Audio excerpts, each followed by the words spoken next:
College was supposed to feel loud. Too loud, actually. New faces, new buildings, new rules, new lives stacked on top of each other like badly labeled boxes.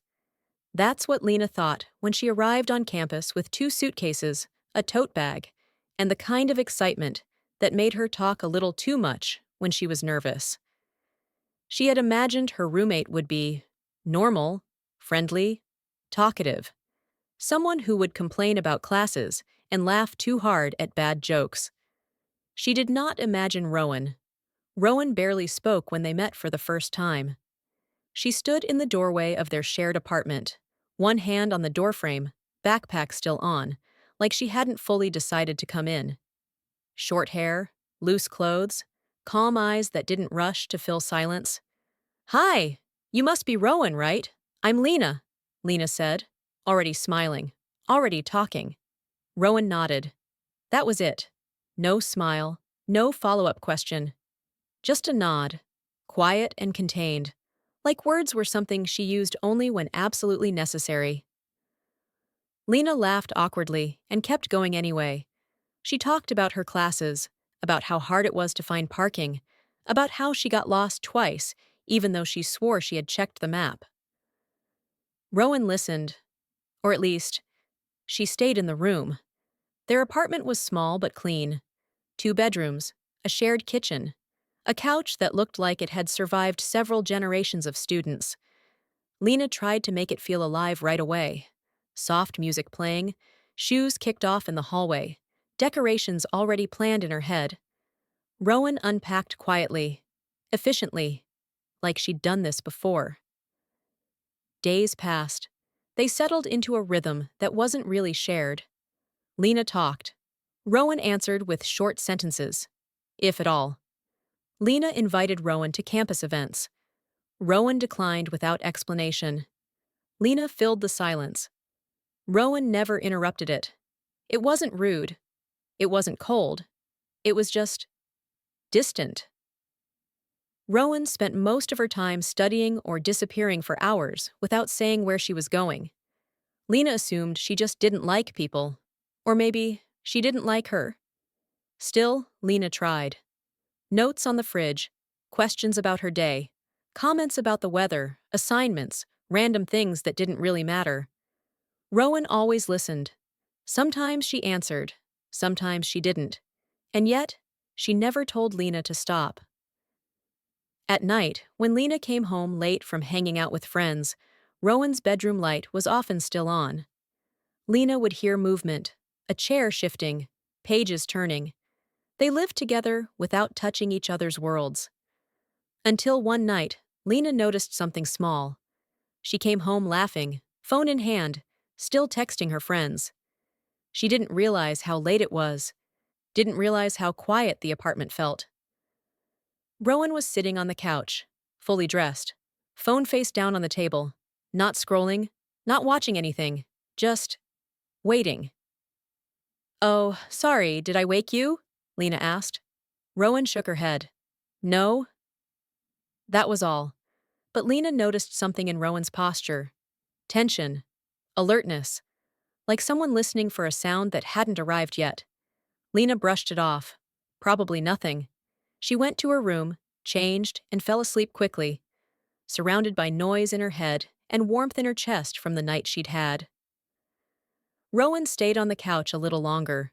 Neither of them knew it yet, but something had already shifted. Not love, not even attraction, just awareness. And sometimes, that's where everything starts. The strange thing was that nothing had changed, and yet everything felt different. Lena still talked too much when she was tired. Rowan still answered with as few words as possible. They still lived side by side, sharing space without really sharing themselves. But Lena started noticing things. Rowan always locked the door twice at night. She listened carefully when Lena mentioned where she was going. She never asked questions, but she always remembered the answers. It was subtle, almost invisible, the kind of care that doesn't want to be seen. Lena's friends loved the apartment. They came over often, loud, unannounced, filling the rooms with music, laughter, and chaos. Rowan never joined them. She stayed in her room, door half closed, present but distant. "She's kinda mysterious," one of Lena's friends joked once. Lena laughed, but didn't add anything. She didn't know how to explain Rowan, didn't know how to place her. One evening, Lena came back later than usual. The campus was quiet, the kind of quiet that made footsteps sound too loud. She parked farther than she liked. All the closer spots were taken. She sat in her car for a moment, finishing a message, not really thinking. That's when she noticed the car behind her. At first, she told herself it was nothing. People parked late all the time. She got out of the car. The other car didn't move. Her phone buzzed. A message from a friend asking where she was. Lena replied quickly and started walking. Footsteps echoed behind her. She slowed down. So did the footsteps. Her heart picked up its pace. Light at first, then louder, heavier. She glanced back. The distance felt wrong, too close, too deliberate. She told herself not to panic. She called one friend, no answer, another, voicemail. She sent messages instead. "Where are you?" The replies came fast but useless. They were at a party, loud, far. Lena stopped walking and pretended to search her bag. The footsteps stopped too. Her chest tightened. There was only one name left on her screen. Rowan. Lena stared at it, thumb hovering over the call button. She hesitated. Rowan barely talked. Rowan never reacted. Rowan never seemed to care. Why would she react now? The footsteps started again. Lena didn't call, she typed. "Hey, I'm in the parking lot. I think someone is following me. I'm scared. Can you come down?" She sent the message before she could change her mind. No response. The silence felt heavier than before. Lena stayed in her car, doors locked, watching a shadow move between parked vehicles. Her breathing became shallow, controlled, careful. Minutes passed. Then she saw someone standing at the edge of the parking lot. A familiar shape, still, grounded. Rowan. She stood under a dim light, hands in her pockets, posture calm, like she was just waiting for something ordinary. The shadow hesitated. The car behind Lena slowly reversed, then drove away. Lena waited a few seconds, heart pounding, before opening her door. She stepped out, eyes fixed on Rowan, afraid that if she looked away, the moment would disappear. Rowan didn't move as Lena approached. "Thank you," Lena said, breathless. I think you scared them off." Rowan shrugged. "I was already here," she said, "waiting for my food. Uber Eats." Her voice was flat, casual. "Oh," Lena said, embarrassed, relieved. "Oh, I'm sorry. I didn't mean to. It's fine." Rowan checked her phone, then turned toward the building. They walked back in silence. That night, Lena lay awake staring at the ceiling. Her heart had calmed. Her mind hadn't. 2 in the morning. Who waits for food delivery at 2 in the morning, in an empty parking lot, without checking their phone? The thought settled slowly. And once it did, it didn't leave. For the first time since they'd met, Lena wondered what Rowan didn't say. And for the first time, she wanted to know. After that night, Lena changed. Not in a way that could be explained. Not in a way she could put into words. She stopped pushing, stopped filling every silence, stopped trying to force conversations that never wanted to happen. Instead, she stayed. She studied in the living room, cooked enough food for 2, came home earlier. Rowan noticed. She noticed the intentional quiet. The way Lena no longer spoke just to be heard. The way she moved through the apartment like she was learning a language made of pauses. Some nights, they sat on opposite ends of the couch, books open, no TV, no music, no pressure, just presence. Rowan found herself listening for Lena's footsteps when she wasn't home, checking the time more often than she meant to, sitting in the dark longer than necessary when Lena was late. She told herself it meant nothing. Lena, meanwhile, learned restraint. She noticed how Rowan stood a little closer now. how she waited before locking the door until Lena was inside, how her eyes softened when Lena laughed, even if her face didn't. One evening, Lena cut her finger while cooking. Not bad. Just enough to sting. Rowan was there immediately.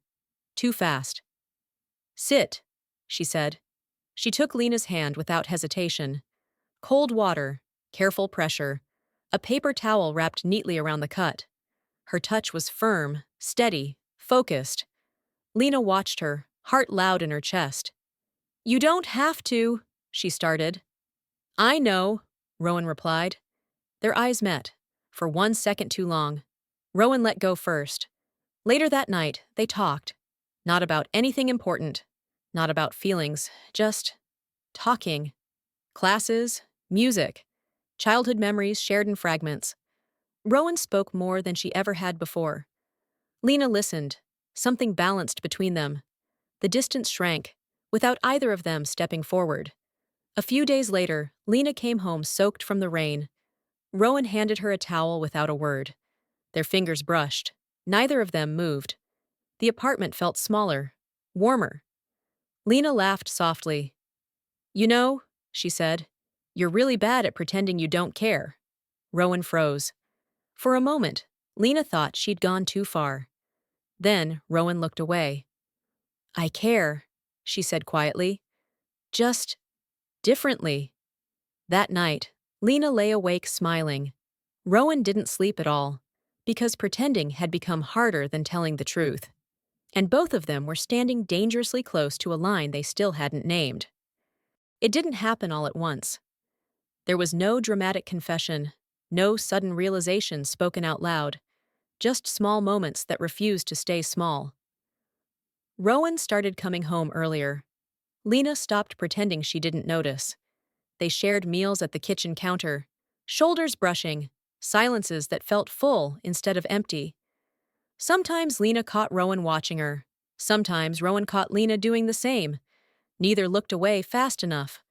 One night, the power went out. The apartment went dark, quiet except for rain tapping against the windows. Lena laughed softly and placed her phone flashlight on the table between them. They sat on the floor, backs against the couch, knees close. "It's kinda nice," Lena said, forcing everything to slow down. Rowan nodded. "Yeah." The word carried weight. Lena turned slightly. Rowan was closer than she expected, close enough to notice the change in her breathing, close enough to feel warmth. "Can I ask you something?" Lena said. Rowan hesitated. Then, "Okay. Why did you come to the parking lot that night?" Silence. Rowan stared at the light on the table. "I told you," she said. Lena smiled gently. "At 2 in the morning?" Rowan exhaled. "I didn't want you to be scared," she said. "I didn't know what else to do." Lena's chest tightened. "You could have told me." Rowan looked at her, fully, honestly. "I didn't think you'd want me to." The words stayed between them. Lena reached out, fingers resting lightly on Rowan's wrist. "I did," she said. "I do." Rowan didn't pull away. The rain grew louder. The silence grew heavier. Rowan's hand turned, fingers curling around Lena's. "If I cross that line," Rowan said quietly, "I don't know how to go back." Lena leaned closer. "Then don't." The space between them disappeared. The kiss wasn't rushed. It wasn't perfect. It was careful, hesitant, like both of them were learning something new at the same time.